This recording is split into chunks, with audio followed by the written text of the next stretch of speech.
All right, ready. This will be my second video of the day. I just had some extra time, and sometimes I have weeks to go by. I don't have any time to make videos, so I have a little time today. So it's a two for today. I made one, and I'll be posting the second on White Knuckler. Couldn't say enough great things about that American owned company. So watch that if you're interested. This one is another American-made item, and I'm wearing it right now. It is the Flint and Tinder waxed trucker jacket. But a little backstory. I'd never heard of them before. My son, who a few years back when he graduated from basic training in Chicago for the Navy, we asked him what he wanted. And he said, well, I'd like to have a waxed trucker jacket from Flint and Tinder. I'm like, never heard of them. So I went on Huckberry, the site for the jacket, was looking at them and absolutely fell in love with it, just looking at it. It's one of those few jackets that comes right out of the box, nice and soft, got a lot of character to it already. There's no break-in period. And since then, he's gone on. Went through SWIC training out in Coronado, California. It's probably now been 3 years, and he still lives in that jacket. So as soon as I got it, before I gave it to him, I was looking over. I was just so impressed with it. But it is a little pricey. You're going to pay $268 for it brand new from the company. If you get the flannel lining, they do have a wool lining, which is even more expensive. And they do have an unlined version, which I have right here. And that's the route I went originally. Now, it was much cheaper. It was on sale. I think that was like 130 bucks. And my initial reaction was, I don't need it to be lined. But just a little insight into that, buy the lined one. I bought it unlined, got it. And because it's a 7-ounce sailcloth canvas, they wax both sides of it, and because of the wax, it constantly has just a moist feel to it. And the unlined version, if you wear like a t-shirt underneath of it, you have that clammy feeling at all times. So if you're going to wear a long sleeve under it, it should be completely fine, but I like to have the versatility of wearing like a t-shirt or a long sleeve underneath my jackets. And to be honest with you, I don't know if I'm going to wear the unlined one. I mean, I love everything about it, but just the way my brain works, if all the planets don't align, then it's a good chance that I'm not going to wear it. So what I ended up doing after buying a brand new one unlined because it was cheaper, I then went and started searching for a lined one. And I found this one on eBay, used for, guess what? Less price than the unlined one. Again, they retail for $268. I bid on this one. The bidding started at like 75 bucks. Ended up winning it for about $110. And once I got it, it was obvious that it had never been worn. And it was still brand new, so go figure. So if you're in the market for one of these jackets, and I'll go into specifics on why it's so awesome in a second, try the secondary market. eBay has tons of these jackets on there. To give you an example of sizing, it is more tailored to some degree, but I am a very large dude for my height. I'm only about 5'10", but I weigh 270, and this is a double X. And often double X's and jackets are still too small for me. Now, I wouldn't be able to wear a sweatshirt or a heavy shirt under this, but I can still button this and I would still have room to move around. So if you're bigger than the average bear like me, definitely go with the 2X. Now, the one thing that I've gotten used to having to do was I had to take the sleeves in a bit. They were like down over my knuckles here, and some people that might be an issue, but it's irritating to me. So I just took it to a alterations shop, and I had both of them basically.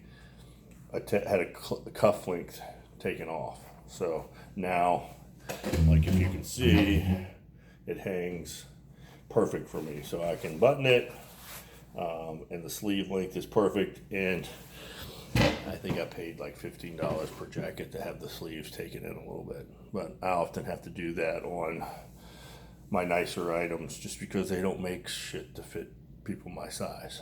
Now, again, like I said, this is a 7-ounce canvas sailcloth. I think it comes from New Jersey.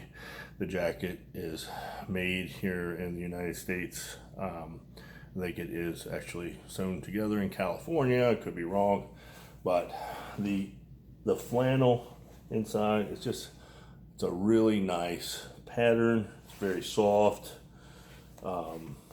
With the flannel lining, you don't feel the moisture that is just inherent in the wax. And I have read a couple articles on Huckberry. I mean, this is kind of like their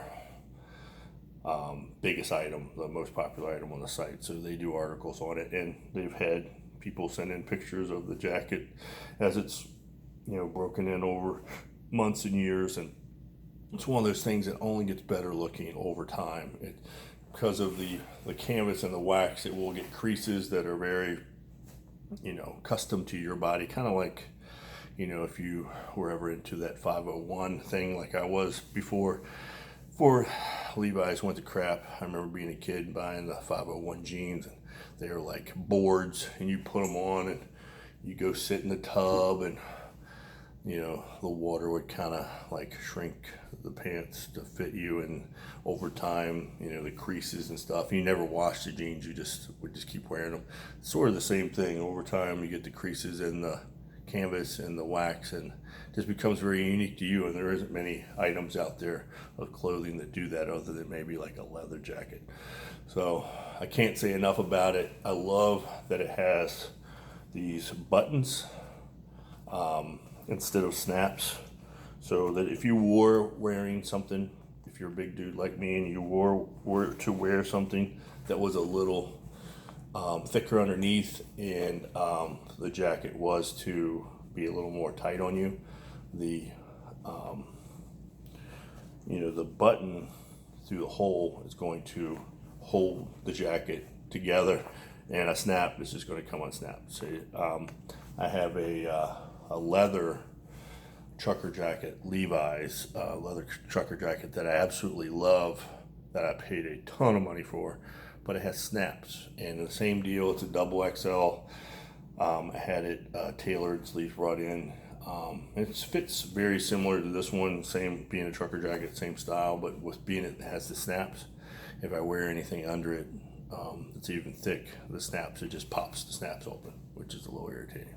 You might not have that issue, but again, for bigger dudes, it can be a concern. What else can I say about these?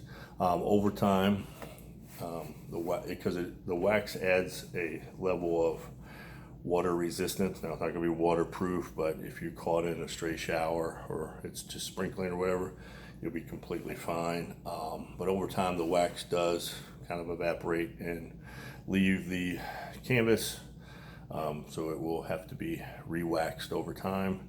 There's a whole process about that I'm not going to go into, because honestly, I haven't researched it myself. But just know that you can re-wax it over time to make it waterproof again. This is one of the lighter colors they have. I think it's probably the most popular color. I can't remember offhand what color it is. It's like a tan. They have darker colors, lighter colors, whatever. But I just feel like this is the more traditional color for the jacket. But I can't say enough about it. Every man should own himself a trucker jacket, be it a denim one, canvas, or leather. You can't go wrong. And if you're willing to spend up a little bit and get a high quality one, I would go with the Hitch and Tinder, Flint and Tinder. There's another company, Hitch and Timber. I think they make leather. That's who I always get them confused with, is they make the little leather pouches and stuff for like knives and stuff. Hitch and Timber. Yep. And this is Flint and Tinder. Go figure. That's how my brain works. Get confused by this stuff. But anyway, enough about that. Just buy one if you're in the market for a jacket that you're going to basically wear for the rest of your life. If you do rip it or damage it, I know you for a fact you can send it back to Huckberry and they'll stitch it up for you. I read an article where a guy had ridden it across country or something, and I think he laid the bike down or something and ripped the jacket up a little bit, and he sent it back and they stitched it up, and you could see where they had stitched it up. But to me, that's pretty cool. It just shows the use. So yeah. So again, I can't say that I can't recommend the unlined one. Just that if you're going to wear a t-shirt, you're not going to like the way it feels against your skin, like your arms and stuff. Now, if you're going to wear a long sleeve shirt with it at all times, there is value there in the fact that it's much cheaper, well over $100 cheaper without the lining. But again, you can do like I did and go to the secondary market and find a used one, which works just as well. Like again, I paid I think $110 for the lined one I'm wearing right now. I did have to alter it a bit to fit my big old butt, but I'm sure most of you won't have to do that. So I guess that's enough about that. I just wanted to make a quick video on this jacket because it's just one of those things that I immediately fell in love with when I saw it, and I think most of you all would too if you had a chance to get your hands on one. So that's it. I will make another video. I have some other stuff coming in from other small companies, and then once I get them and check them out, I'll do a little review on those. So thanks for watching. Later.